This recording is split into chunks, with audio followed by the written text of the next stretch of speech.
You gotta take control, life's too short. Get out of your head, make a better life. Okay, in this video I am going to talk about the way I prefer to train off the bike. Nothing really replaces on the bike training, but if you work a full-time job, you're a vet racer, you have limited time to train, there is what I believe is the most effective way to train off the bike, which will carry over to make you have more endurance riding, and that is zone 2 training. When I was younger, I had the Rocky mentality. It was go hard or go home, go as hard as you can. If you're getting beat, you're just not training hard enough. And it's not about training harder, it's about training smarter. And by training smarter, you actually have to work on your endurance base and not how hardcore you can be at the gym and how quick you can be in sprints, how fast you can run 3 miles. With motocross, it's all about having an endurance base. And when I was younger, I remember one of the local pros told me the reason I was getting tired, the reason I was getting arm pump was because I did not have an endurance base. I didn't know what the heck he meant by a base because the information wasn't out there. Well, now the information is out there. Having a base is the most effective way to get in better shape on a dirt bike. Like I said, nothing replaces time on the bike, but if you are pressed for time, doing zone 2 endurance training is going to be the most effective way to get you in shape. You are going to teach your body to burn fat for fuel versus burning glycogen, carbohydrate stores. It's going to teach your body to work at a lower heart rate, which will in turn allow you to go longer while you are racing. You'll be able to utilize oxygen better. Your blood will be able to flow more freely. You won't get as tight. I don't have a master's in exercise physiology, but my good friend Ben Moberg does. He does pure endurance MX training. He has a master's in exercise physiology. The guy knows his stuff, and he's on the same page.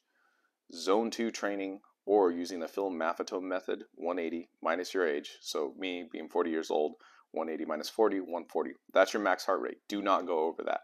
Stay within a 20 beat range from 120 to 140. What will happen is when you first start, you're going to feel like you're almost should be walking when you're running because your heart rate's going to get up to 140 and you're going to feel like you're not training. But what I found is put a podcast on, put music on, just something to occupy the time because it's not so strenuous. I mean, when you sprint for 20 yards, you want it to be over. With this, you're not going to be so gassed. You can do this kind of training almost every single day. I don't really like to do it on the days I ride just because I want to be 100% focused when I'm riding. Motocross is dangerous. Even when you're practicing and you're trying to jump stuff and you're doing lap after lap, especially putting in the motos, you need to be focused. You need to have 100% focus when you are riding. So for me, but when I'm not riding, sometimes I will do zone 2 training, but instead of being at 140, if it's a day I'm going to go ride, I'll keep it down at 115, 120. You're still teaching your body to utilize fat as fuel versus glycogen, and you're saving those glycogen stores for when you ride. The reason how I found out that this was so effective was the way I trained when I was younger. Go hard or go home. Train at almost your max heart rate every time you train. Wrong way to do it. You'll never get in better shape. You're actually going to end up with Epstein-Barr. You're going to end up with mono. I've had a couple kids that I train that have gotten Epstein-Barr. They've gotten mono.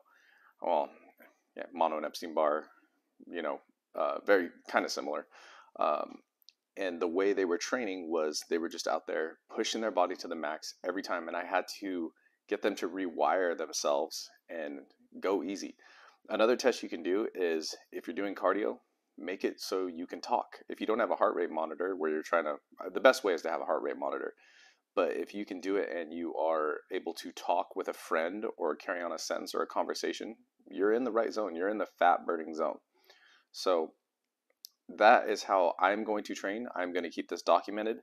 I'm going to put up my first 2 runs. I'm running 11-minute miles, but over time, it'll show how I'm going to progressively get better and better. My heart rate is going to stay in that 140, 120, 140 range, but my speed will pick up. This has been proven time and time again. There's a lot of athletes out there, ultra marathoners, that use this method, and it has been proven one of the most effective and quickest ways to get your endurance up. So Hope it works. Any questions, send me a message, put it in the chat, and I will try to answer and explain this the best I can. Now,